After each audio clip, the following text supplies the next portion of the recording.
Now the next topic is effectors. Effectors बच्चों वो आपके पास ऑर्गन्स होंगे या वो स्ट्रक्चर्स होंगे जो कि क्या कर रहे होंगे, अफेक्ट प्रोड्यूस करवा रहे होंगे। ठीक है, सेंसरी रिसेप्टर्स ने सिग्नल रिसीव किए थे, वो सिग्नल्स गए थे सीएनएस के पास, ब्रेन के पास और स्पाइनल कॉर्ड के पास, और ब्रेन और स्पाइनल कॉर्ड से फिर क्या हुआ था, रिस्पॉन्स प्रोड्यूस हुआ था। और वो रिस्पॉन्स जो है वो मोटर न्यूरॉन लेके आ रहे होते हैं किनके पास, अफेक्टर्स के पास। अब हमारी बॉडी के अंदर दो ही अफेक्टर्स हैं, एक है जी मसल और दूसरे हैं जी ग्लैंड्स। यानी कि जो अफेक्ट प्रोड्यूस हो रहा होता है वो सिर्फ और सिर्फ दो स्ट्रक्चर्स के ऊपर हो रहा होता है, एक मसल के ऊपर और एक ग्लैंड्स के ऊपर।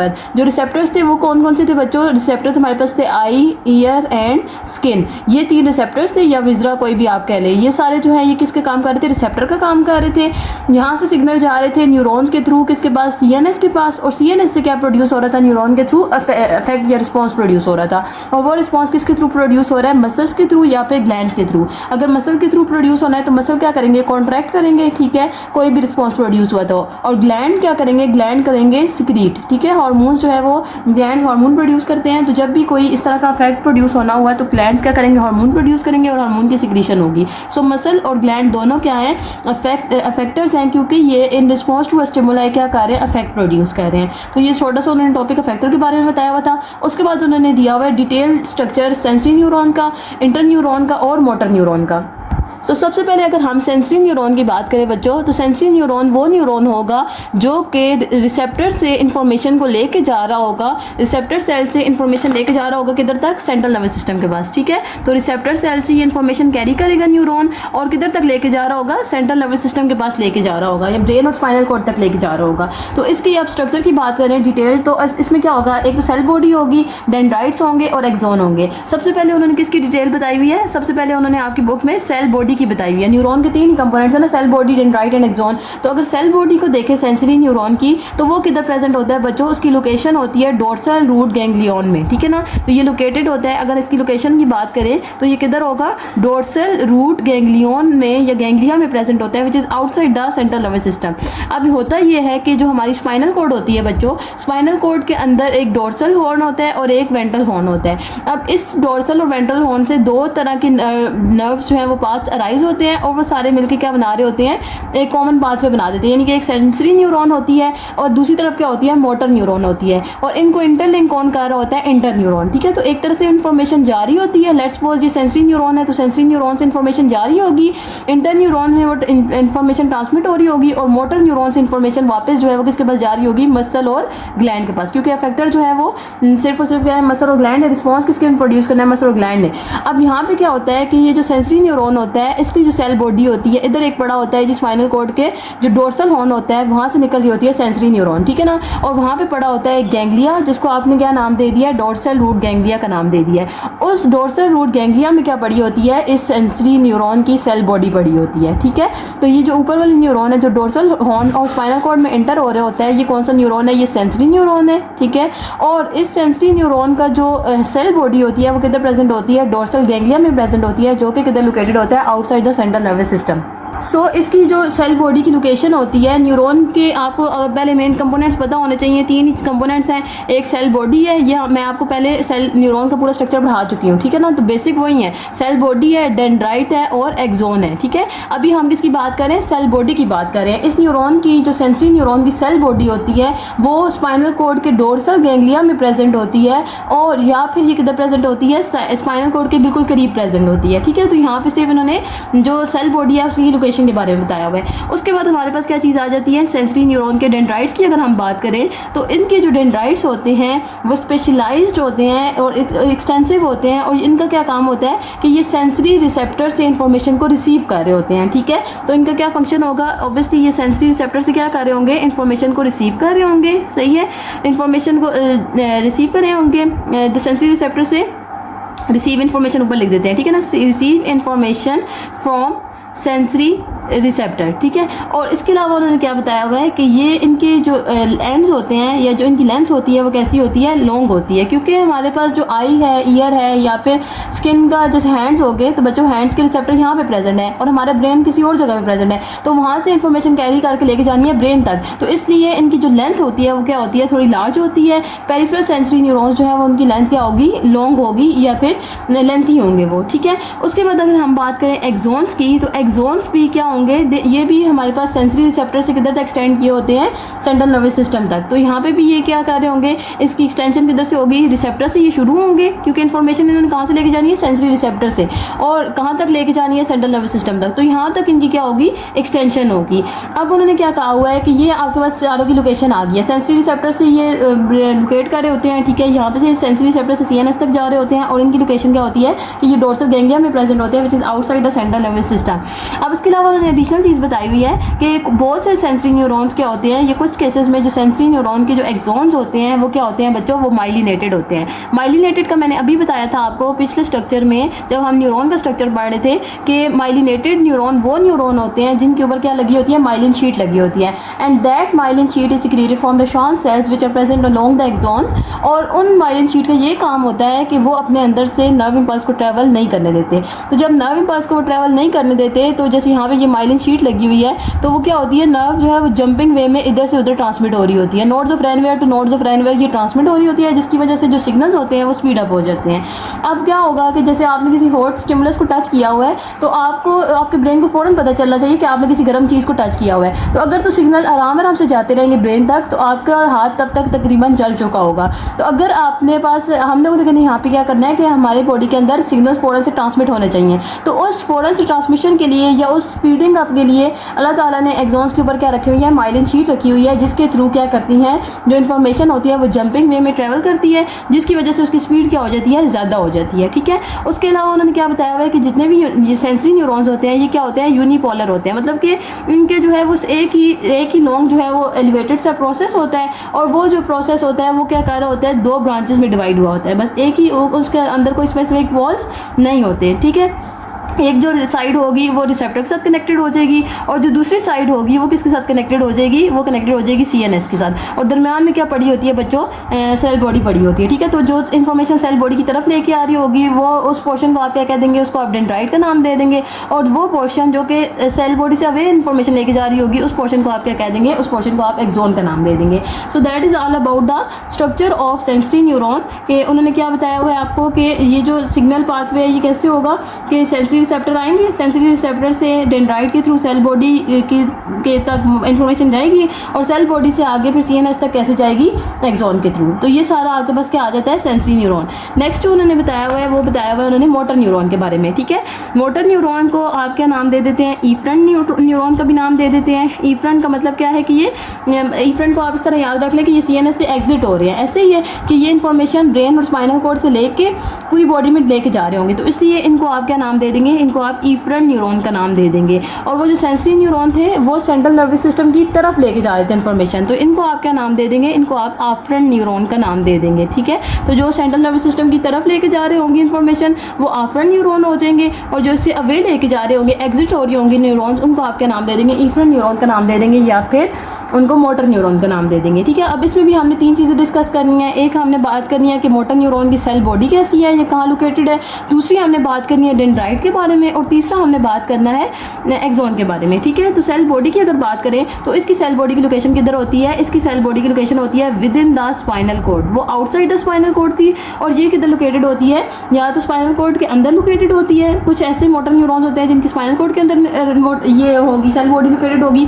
और कुछ ऐसे मोटर न्यूरॉन्स होंगे जिनकी ब्रेन के अंदर जो है वो सेल बॉडी लोकेटेड होगी। क्योंकि बच्चों जब रिस्पॉन्स प्रोड्यूस हो रहा है, लेट्स सपोज ये ब्रेन है हमारे पास, और ये क्या पड़ी हुई है, स्पाइनल कॉर्ड पड़ी हुई है, तो अब क्या है कि हमारा ब्रेन भी रिस्पॉन्स प्रोड्यूस कर रहा होता है, और हमारी स्पाइनल कॉर्ड भी रिस्पॉन्स प्रोड्यूस कर रही होती है। जो हमारी रिफ्लेक्सेस होती हैं, फ़ौरन से हम हाथ पीछे कर लेते हैं, किसी गर्म चीज़ को टच करें, हमारी आंखों में कुछ जाए तो हम फ़ौरन से आंखें अपनी बंद कर लेते हैं। तो ये जो रिफ्लेक्सेस जितनी भी होती हैं ये सारी कौन कंट्रोल कर रहा होता है, हमारी स्पाइनल कॉर्ड। और जो हमारे पास जो पेन की परसेप्शन है, या जो टेम्परेचर की परसेप्शन और बाकी जितनी भी परसेप्शन है, वो सारी कौन कंट्रोल कर रहा होता है, हमारा ब्रेन। तो इसका मतलब है कि रिस्पॉन्स ब्रेन से भी प्रोड्यूस होना है, रिस्पॉन्स स्पाइनल कॉर्ड से भी प्रोड्यूस होना है। तो वो मोटर न्यूरॉन जो कि ब्रेन से इन्फॉर्मेशन को लेके जा रहे होंगे, उनकी जो सेल बॉडी होती है वो किधर लोकेटेड होती है, ब्रेन के अंदर। और वो मोटर न्यूरॉन जो कि स्पाइनल कॉर्ड से इन्फॉर्मेशन लेके जा रहे होंगे, उनकी सेल बॉडी किधर हो जाएगी, स्पाइनल कॉर्ड के अंदर, ठीक है ना। तो ये आपके पास जो ब्रेन में लोकेटेड होंगे, ऑब्वियसली आप उन मोटर न्यूरॉन्स को क्या कह देंगे, अपर मोटर न्यूरॉन। और जो स्पाइनल कॉर्ड में प्रेजेंट होंगे न्यूरॉन्स, उनको आप क्या कह देंगे, स्पाइनल कॉर्ड से ओरिजिनेट हो रहे होंगे, वो कौन से हो जाएंगे, lower motor neuron. Lower motor neuron की जो सेल बॉडी होगी वो किधर होगी, स्पाइनल कॉर्ड के अंदर। और जो अपर मोटर न्यूरॉन होंगे उनकी जो सेल बॉडी होगी वो किधर हो जाएगी, ब्रेन ब्रेन के अंदर, ठीक है। उसके बाद उन्होंने क्या बताया हुआ है जी डेंड्राइट्स के बारे में। तो डेंड्राइट्स इसकी बहुत ज़्यादा होते हैं, it consist of many dendrites, जो कि क्या कार्य होती है, इन्फॉर्मेशन रिसीव कार्य होती है इंटरन्यूरॉन से और उसको आगे ट्रांसमिट किधर कार्य होती है, सेल बॉडी की तरफ, ठीक है ना। क्योंकि हमने इस तरह से पाथवे होता है कि यहाँ से सेंसरी न्यूरॉन ने इन्फॉर्मेशन लेके आया, ठीक है, वहाँ से इन्फॉर्मेशन जाती है इंटरन्यूरॉन में अपने पास और इंटरन्यूरॉन से इन्फॉर्मेशन आगे जाती है मोटर न्यूरॉन के पास, ठीक है। तो ये सेंसरी न्यूरॉन होता है, ये इंटरन्यूरॉन होता है और ये मोटर न्यूरॉन होता है। तो इसके जो डेंड्राइट्स होते हैं वो इन्फॉर्मेशन को रिसीव करते हैं किससे, इंटरन्यूरॉन से। और उसके बाद फिर आगे बस क्या चीज़ आ जाती है, एक्सॉन्स आ जाते हैं। एक्सॉन्स की लेंथ क्या होती है, ये यहाँ पे लेंथ ही होंगे, ठीक है। ये क्या होते हैं, माइलिनेटेड होते हैं, जैसे हमने सेंसरी न्यूरॉन के बारे में पढ़ा था। और इसके अलावा क्या होते हैं कि माइलिनेशन जब होगा तो इसकी जो नर्वस ट्रांसमिशन है, ये सिग्नल ट्रांसमिशन है, वो क्या हो जाएगी, स्पीड अप हो जाएगी। और इसके अलावा ये कहाँ पे जाके एंड हो रहे होते हैं, it end up to the muscle और ग्लैंड। क्योंकि अफेक्टर हमारी बॉडी के अंदर आप याद रख लें कि दो ही चीज़ें हैं, एक मसल है और एक ग्लैंड है। मसल के पास अगर मैटर इन्फॉर्मेशन जाएगी तो मसल क्या करेंगे, कॉन्ट्रैक्ट करेंगे, और अगर ग्लैंड्स के पास इन्फॉर्मेशन जाएगी तो ग्लैंड्स क्या करेंगे, स्क्रीट आउट करने लग पड़ेंगे, ठीक है। तो ये आपके पास हो गया है जी मोटर न्यूरॉन का स्ट्रक्चर। उसके बाद जो थर्ड चीज़ आती है बच्चों, वो क्या चीज़ आती है, इंटरन्यूरॉन। अब इंटरन्यूरॉन को अगर हम देखें तो इंटरन्यूरॉन क्या है, ये कनेक्ट कर रहे थे किसको, सेंसरी न्यूरॉन को और मोटर न्यूरॉन को, ऐसे ही था। अब जब इसकी अगर हम लोग सेल बॉडी और डेंड्राइट्स और एक्सॉन्स के बारे में बात करें तो क्या होगा, सबसे पहले सेल बॉडी को देख लेते हैं। सेल बॉडी इसकी किधर लोकेटेड होगी, ऑब्वियसली ये तो सारी की सारी ब्रेन और स्पाइनल कॉर्ड के अंदर ही लोकेटेड होगी, क्योंकि आपके पास क्या था कि इन्फॉर्मेशन यहाँ से जा रही थी सेंसरी न्यूरॉन से, ठीक है, और मोटर न्यूरॉन ने इन्फॉर्मेशन लेके आनी है। तो दरमियान में जितने भी न्यूरॉन्स पड़े हुए हैं वो सारे के सारे क्या होंगे, वो सारे के सारे इंटरन्यूरॉन होंगे। So their cell body is present entirely within the spinal cord और द ब्रेन। तो ये आपके पास इसकी लोकेशन हो जाएगी, ठीक है। उसके अलावा इसकी डेंड्राइट्स की बात करें तो डेंड्राइट्स क्या होंगे, इसके हाईली ब्रांच्ड होंगे, क्योंकि इन्होंने क्या करना है, रिसीव करना है signal from the multiple neurons, ठीक है। तो उसके लिए इसकी डेंड्राइट्स क्या होंगे, हाईली ब्रांच्ड होंगे, क्योंकि इसने इंटरकनेक्ट करना है ना। तो डेंड्राइट्स जो है वो इसकी क्या हो जाएंगी, हाईली ब्रांच्ड हो जाएंगी। और इसका काम क्या है कि इसने इन्फॉर्मेशन को रिसीव करना है, इसने इन्फॉर्मेशन को प्रोसेस आउट करना है। और इसके जो एक्सॉन्स होते हैं बच्चों, इनके एक्सॉन्स क्या होंगे, शॉर्ट होंगे, क्योंकि उन्होंने स्पाइनल कॉर्ड से या ब्रेन से बाहर जाना ही नहीं है। तो इनके एक्सॉन्स क्या हो जाएंगे, ये शॉर्ट इन लेंथ होंगे। बाकी सेंसरी न्यूरॉन और मोटर न्यूरॉन के जो एक्सॉन्स होते हैं वो लेंथी होते हैं। क्यों, क्योंकि उन्होंने जो पर्टिकुलर सेंसरी रिसेप्टर है वहाँ से ब्रेन तक इन्फॉर्मेशन को लेके जाना है, और जो मोटर न्यूरॉन है उन्होंने ब्रेन से पर्टिकुलर इफेक्टर्स तक लेके जाना है। लेकिन इंटरन्यूरॉन ने इंटायरली किधर प्रेजेंट होना है, विद इन द ब्रेन और स्पाइनल कॉर्ड। तो जब विद इन द ब्रेन और स्पाइनल कॉर्ड होना है तो इसलिए इनके एक्सॉन्स क्या होते हैं, शॉर्ट इन लेंथ होते हैं, ठीक है। और ये किधर लोकेटेड होते हैं, इंटायरली ही लोकेटेड होते हैं विद इन CNS, ठीक है। और ये किस तरह के होते हैं, मल्टीपोलर होते हैं नेचर न्यूरॉन्स, जो इंटरन्यूरॉन्स हैं, ठीक है। और इसके अलावा ये जो इनका काम क्या होता है कि ये कम्युनिकेट कर रहे होते हैं between the sensory neuron and interneuron, motor neuron, sorry. तो इनका काम क्या है, फंक्शन क्या है कि ये क्या कर रहे होंगे, कनेक्शन का काम कर रहे होते हैं, या कनेक्टर्स इन्हें कहते हैं। कि ये जितना सेंसरी इन्फॉर्मेशन आएगी वो सेंसरी न्यूरॉन के थ्रू ये उसको लेंगे, उनको प्रोसेस आउट करेंगे और इनको आगे किधर ट्रांसमिट कर देंगे, मोटर न्यूरॉन में ट्रांसमिट कर देंगे। तो इसके अलावा उन्होंने क्या बताया हुआ है कि ये रिफ्लेक्सेस बिल्डअप करने में बहुत हेल्पफुल होते हैं, ठीक है। और इसके अलावा ये क्या कर रहे होंगे, प्रोसेसिंग में या कम्युनिकेशन में भी जो हेल्पफुल होते हैं, या जो काम करा रहे होते हैं प्रोसेसिंग का या कम्युनिकेशन का, वो भी कौन काम करा रहा होता है, इंटरन्यूरॉन ही काम करा रहे होते हैं। Now our next topic is reflex arc. Reflex arc किसे कहते हैं बच्चों, इसमें हम लोगों ने देखना होता है रिफ्लेक्स एक्शन को। सबसे पहले अगर आपको रिफ्लेक्स एक्शन का डेफिनेशन समझ आएगी तो वो पाथ जो कि नर्व फॉलो कर रही होती है in performing this reflex action is known as reflex arc, ठीक है। तो रिफ्लेक्स आर्क क्या है, एक पाथवे है जो कि कब अचीव होता है, या जो कि कब आप ये नर्व जो है वो फॉलो कर रही होती है, जब उसने क्या करना होता है, एक रिफ्लेक्स एक्शन को फॉलो करना होता है।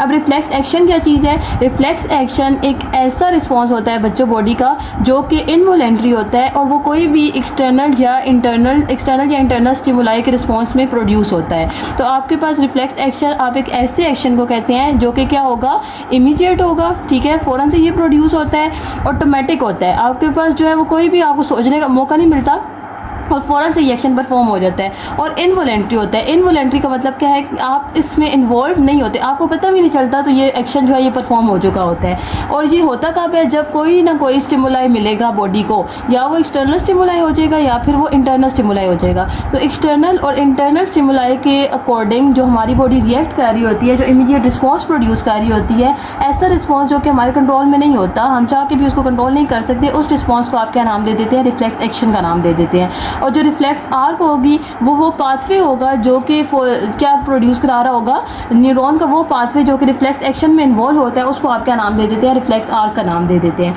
अब जैसे इसमें कॉमन सी एग्जांपल है बच्चों के, जब आपकी आंख में कुछ चला जाता है तो फ़ौरन से आपकी आंखें क्या करती हैं, ब्लिंक करती हैं या आपकी आंखें क्लोज हो जाती हैं, ठीक है, या आपकी आंखों के सामने से कोई हाथ फेर के जाए तो आपकी आंखें तब भी क्लोज होती हैं। तो वो जितना भी रिस्पॉन्स था वो क्या होता है, आप चाह के भी अपनी आंखों को ओपन नहीं करते उस टाइम पे। So that is basically involuntary automatic action. तो वो एक्शन क्या हो जाएगा, वो रिफ्लेक्स एक्शन हो जाएगा, ठीक है। अब उसमें जो भी न्यूरॉन ब्रेन तक गई हैं या स्पाइनल कॉर्ड तक गई हैं और वापस आके उन्होंने आइज़ को क्लोज करवाया है, ये सारी की सारी क्या हो जाएगी, वो रिफ्लेक्स आर्क वाला पाथवे हो जाएगा। आपकी बुक में जो एग्जाम्पल दिया हुआ है बच्चों, आपकी बुक में एग्जाम्पल बहुत आसान सा दिया हुआ है, उसमें क्या बताया हुआ है यहाँ पे कि जब आप किसी भी हॉट चीज़ को टच करते हैं, अब जो रिफ्लेक्स आर्क होगी यानी पूरा पाथवे है ना, अब इस पाथवे में कौन कौन से कंपोनेंट इन्वॉल्व है, तो सबसे पहले तो क्या आ जाएगा, रिसेप्टर आ जाएंगे। वो रिसेप्टर क्या करेंगे, रिसेप्टर स्टिमुलाई को सेंस करेंगे, ठीक है। जैसे ही स्टिमुलाई सेंस होगा तो उसको मैसेज को कौन लेके जाएगा, sensory neuron. Sensory neuron first order neuron होते हैं, ये मैसेज किधर लेके जाएंगे, इंटरन्यूरॉन के पास, ठीक है, जो कि किधर पड़े होंगे, स्पाइनल कॉर्ड के अंदर पड़े होंगे।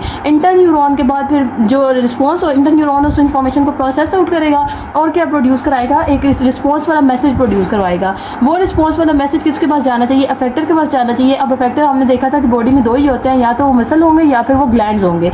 तो वो अफेक्टर तक मैसेज जाएगा कैसे, bye the help of motor neuron. Motor neuron message लेके जाएंगे अफेक्टर के पास और अफेक्टर से क्या हो जाएगा, रिस्पॉन्स प्रोड्यूस हो जाएगा। So these all are the components which are involve in the reflex arc, और इस प्रोसेस को आप क्या कह देंगे, रिफ्लेक्स एक्शन का नाम दे देते हैं, ठीक है। अब इन्होंने एग्जाम्पल में क्या दिया हुआ है कि जब आप किसी हॉट बॉडी को टच करते हैं तो क्या होगा कि आप हॉट बॉडी को टच करेंगे तो रिसेप्टर किधर प्रेजेंट होंगे बच्चों, स्किन और हैंड में प्रेजेंट होंगे। जैसे ही हीट स्टिमुलाई आएगा तो वो जो रिसेप्टर्स होंगे वो एक्टिवेट हो जाएंगे। यहाँ से क्या जाएगी बच्चों, सेंसरी न्यूरॉन जाएगी। और सेंसरी न्यूरॉन मैंने आपको जब स्पाइनल पीछे आपको बताया था तो मैंने कहा था कि जो स्पाइनल कॉर्ड होती है उससे एक डोर्सल हॉर्न निकल रहा होता है और एक उसका जो है वो वेंट्रल पार्ट निकल रहा होता है। जो डोर्सल पार्ट होता है बच्चों उसके अंदर होती है सेंसरी नर्व, और जो वेंट्रल पार्ट होता है उसके अंदर कौन सी नर्व प्रेजेंट होती है, मोटर नर्व प्रेजेंट होती है, जहाँ पे आपको बताया भी हुआ है। तो जो स्पाइनल नर्व्स होती हैं वो क्या होती हैं, वो मिक्स नर्व होती है, यानी उनके अंदर सेंसरी कंपोनेंट भी होता है, उनके अंदर मोटर कंपोनेंट भी होता है। अब यहाँ पे देखिए आप, तो जैसे ही यहाँ पे जो है वो हीट रिसेप्टर को हीट को रिसेप्टर्स ने टच किया है तो क्या हुआ है, सेंसरी न्यूरॉन एक्टिवेट हुई हैं। ये ग्रीन वाली नर्व जो है ये किधर से जाएगी, dorsal horn of spinal cord में एंटर होगी। क्यों dorsal horn of spinal cord में एंटर होगी, क्योंकि सेंसरी न्यूरॉन का हम लोगों ने देखा था कि जो सेल बॉडी होती है वो डोर्सल गैंग्लिया में प्रेजेंट होता है, और वो डोर्सल गैंग्लिया किधर प्रेजेंट था, outside the central nervous system, ठीक है ना। तो जो स्पाइनल कॉर्ड के आउटसाइड वो बिल्कुल प्रेजेंट होता है, तो उसकी यहाँ से जो है वो सेंसरी न्यूरॉन जाएगी। सेंसरी न्यूरॉन क्या लेके गई है, मैसेज लेके गई है कि जो स्किन है उसने हॉट बॉडी को टच किया हुआ है। वो मैसेज जाएगा इंटरन्यूरॉन के पास, इंटरन्यूरॉन इस इन्फॉर्मेशन को प्रोसेस करेगा और इंटरन्यूरॉन अपना मैसेज भेजेगा by the help of motor neuron to this muscle. अब इस मसल को क्यों इसने भेजा है, क्योंकि हमारी बॉडी के अंदर दो ही इफेक्टर्स होते हैं, या तो मसल या फिर ग्लैंड। अब यहाँ पे ग्लैंड का कोई काम नहीं है, यहाँ पे मसल का काम है कि मसल कॉन्ट्रैक्ट करेगा और हाथ पीछे क्या हो जाएगा, पुल हो जाएगा। तो मोटर न्यूरॉन के थ्रू मैसेज आएगा किसके पास, अफेक्टर के पास, और अफेक्टर के में यहाँ पे क्या चीज़ आ जाती है, मसल आ जाती है। ये मसल कॉन्ट्रैक्ट करेंगे और ये हैंड क्या हो जाएगा, पीछे पुल हो जाएगा। तो यहाँ पे सारी उन्होंने यही बातें बताई हैं। रिसेप्टर एक्टिवेट हुए हैं, सेंसरी न्यूरॉन जो है वो स्पाइनल कॉर्ड की तरफ जाएगी, वहाँ पे जो है वो जो इसकी सेल बॉडी होती है वो डोर्सल नर्व गैंग्लिया में प्रेजेंट होती है, ठीक है। उसके अलावा फिर जो इम्पल्स होगी वो किधर जाएगी, इंटरन्यूरॉन में। इंटरन्यूरॉन से फिर जो है वो इम्पल्स वो उसको प्रोसेस आउट करेगा और अपना मैसेज किसको देगा, मोटर न्यूरॉन को। मोटर न्यूरॉन फिर किसके साथ सिनैप्स बनाएगा, मसल सेल के साथ, और जो कि क्या है, एक अफेक्टर। मसल फिर कॉन्ट्रैक्ट करेगा और उसकी वजह से क्या हो जाएगा, ये हाथ पीछे पुल हो जाएगा। तो ये पूरा जो एक्शन था इसको आपने क्या नाम दे दिया था, रिफ्लेक्स एक्शन। और ये जो पाथ फॉलो हुआ है इसको आपने क्या नाम दे दिया, इसको आप नाम दे दिया है रिफ्लेक्स आर्क का।